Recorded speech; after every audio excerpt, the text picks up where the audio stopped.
The passing of the National Health Insurance Bill has elicited mixed reactions.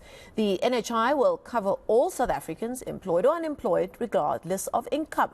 Some have described it as the most revolutionary bill ever passed by Parliament, while others say it lacks clarity. Let's talk some more now with a health and social security specialist, Professor Alex van der Heever, who joins us virtually from here in Johannesburg. Prof, we've spoken numerous times, both to myself and my colleagues, about this. Such has been the long road we've taken on this NHI journey, and yet here we are. Quite an aggressive push to get it to this point, as we've seen this week. And you've been quoted this week saying the NHI is going to take 1,000 years before we see any of it come to fruition. Explain to us why you think so. Well, the proposals themselves aren't really practical, both from a fiscal perspective and from an institutional perspective. It purports to change two pre-existing health system arrangements, provincial public health delivery and financing, and the medical scheme and private sector system, and consolidate it into a single system that doesn't yet exist. And this by a department and a government that I'm afraid doesn't have the capability to drive or run state institutions in a proper manner. So firstly, the institutional design is bad. It's not the kind of design that will result in good governance of the health system. And secondly, the transition itself is too complex for this government to ever achieve, and it isn't even the right design. So there's a lot wrong with it, and it's not really achievable. But the real problem is that in the distraction of focusing on this particular bill and act, government won't focus on addressing any of the issues that they can address in the public and the private systems, which they've just failed to do for the last 20 years.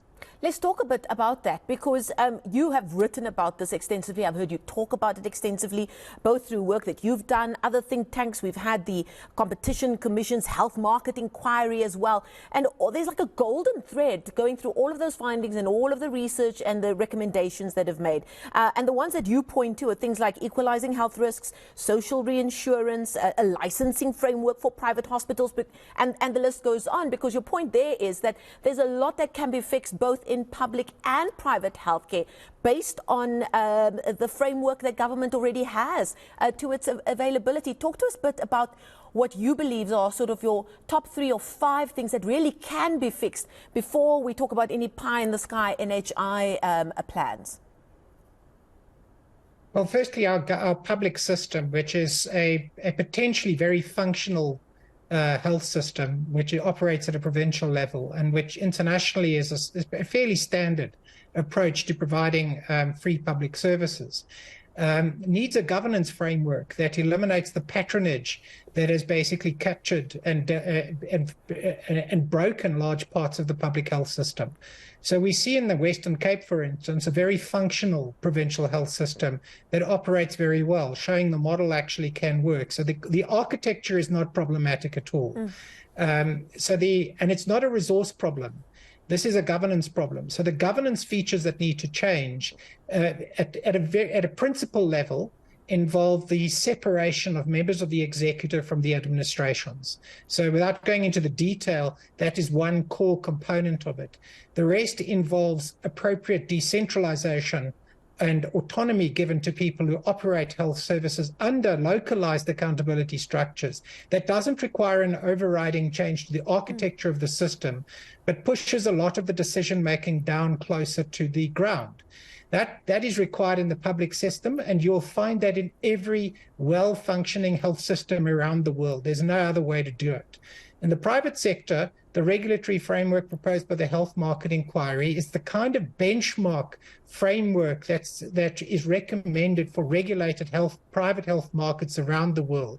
And the harmonization that is possible between that system and the public system is well understood.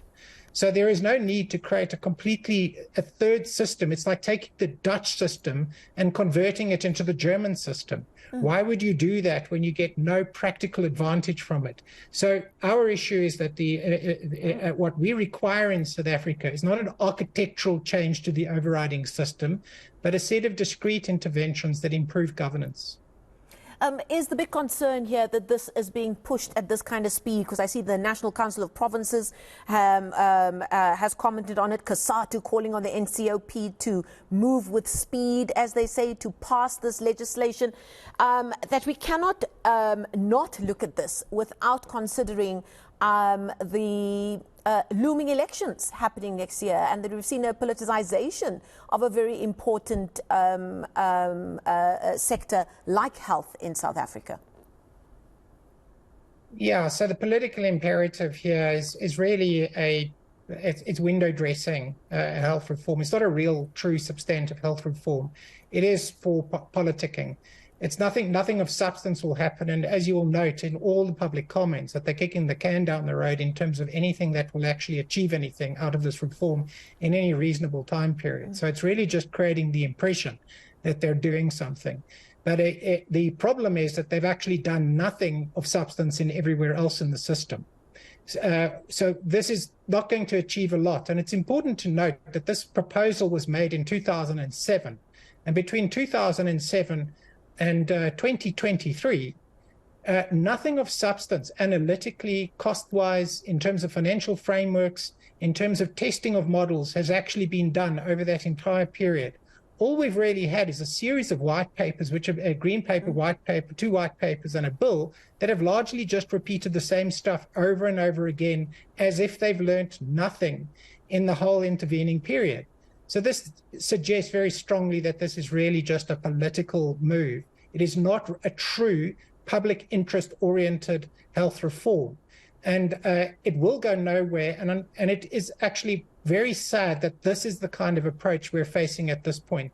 And maybe just to make one final point on this, what state structure, centralized state structure, can we point to today that has actually been functional? Now, all of them could work, from the post office to Eskom to PRASA to Transnet to all of these organizations. They could potentially be reasonably functional, but they're not functional, they've failed. Now, this is a proposal to create another state structure. It's not a public structure, it's a state structure with a political governance model along the lines of all these other organizations. And what do they expect will be different? No reasonable person can expect that we will get a public value result out of this proposal. It is essentially a political window dressing and isn't serious. Okay, we're going to leave it there. Professor Alex van den Heever, thank you for your time as always, the Chair of Social Security Systems Administration and Management Studies at Wits University, joining us virtually from here in Johannesburg.